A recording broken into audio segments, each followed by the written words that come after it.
contact with the examiners. Ready? The Secret Lives of Dogs and Cats. In the whole of human history, only two kinds of animals have consistently been allowed the freedom of our homes: dogs and cats. We made an agreement with their wild ancestors, offering food and protection in exchange for the performance of certain duties. Desmond Morris, a writer, television presenter, and zoologist of high reputation, explains how the relationship between these two animals and man was developed through the centuries. He says that the duties expected of dogs by their human masters were complex, involving hunting, guarding property, defending their owners against attack, destroying vermin, and pulling our carts and sledges. For cats, the terms were much simpler. They were required to act first as pest controllers and then as household pets. The domestic cat is a contradiction. No animal has developed such an intimate relationship with man, while at the same time gaining such independence. By living with humans when it was a kitten, a cat comes to think of them as its parents. The dog also sees its owners as parents, but the dog has an additional link. In their society, there are top dogs, middle dogs, and bottom dogs. So the adult pet dog, under ideal circumstances, also sees its human family as the dominant members of the pack, hence its reputation for obedience and loyalty. In the wild, most of a cat's day is spent in solitary hunting. Walking with a human has little appeal. And as for coming to heel and learning to sit and stay, cats can be trained, but really they're not interested. The moment a cat manages to persuade a human being to open a door, it's off without a backward glance. A household pet becomes a wild animal ready for an evening's hunting. The dog, in a similar situation, may look back to see if its human friend is following to join in the fun. Why does a cat purr? To show contentment? Not necessarily. Cats in great pain, injured, or even dying often purr loud and long. Purring signals a desire for attention. Therefore, it can be a signal to a vet from an injured cat showing a need for friendship, or a signal to an owner saying thank you for friendship given.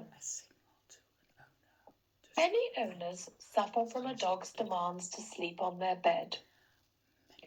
It is perfectly natural for them to want to curl up close to another member of their pack.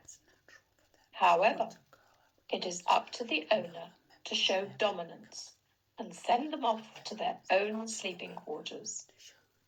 It is important to retain the position of top dog in your household.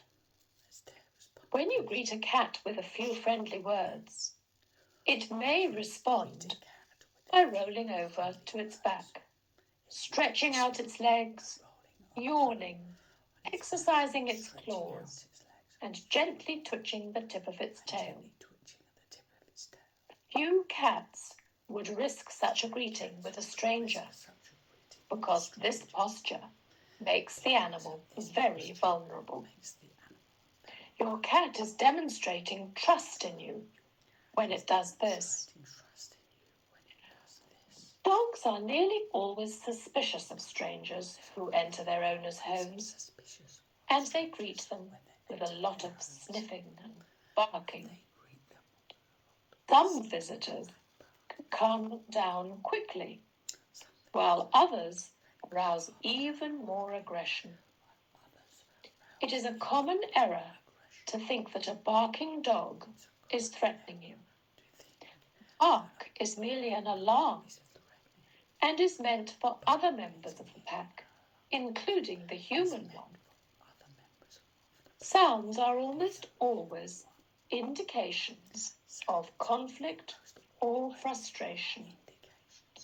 Even the most aggressive dog is usually slightly afraid too.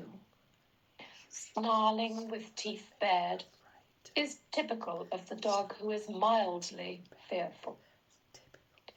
Louder growling shows that fear is getting the upper hand. Alternate growling and barking means that the dog feels the need to call for reinforcements to tackle the situation. The cat, on the other hand, spits and hisses like a snake, probably to give the impression that it too is dangerous, even venomous. By contrast, attack and flight are silent. The fearlessly aggressive dog will rush straight at you and bite. If the dog prefers to escape, then it rushes off without a backward glance or bark. Many people think that if a dog wags its tail, it's friendly. This is not necessarily so.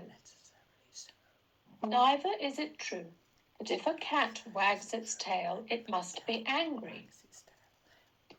The only emotional condition that all tail waggers share is one of conflict.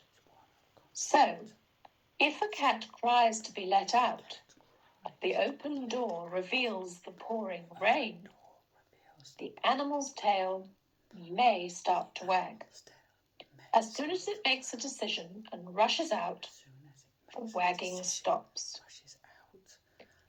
You may find it hard to accept that our dogs have anything but love for us. Perhaps that they also have some fear for us. But given our size in relation to theirs, and the fact that we dominate so many aspects of their survival, it is not surprising how mixed up their moods may be towards us.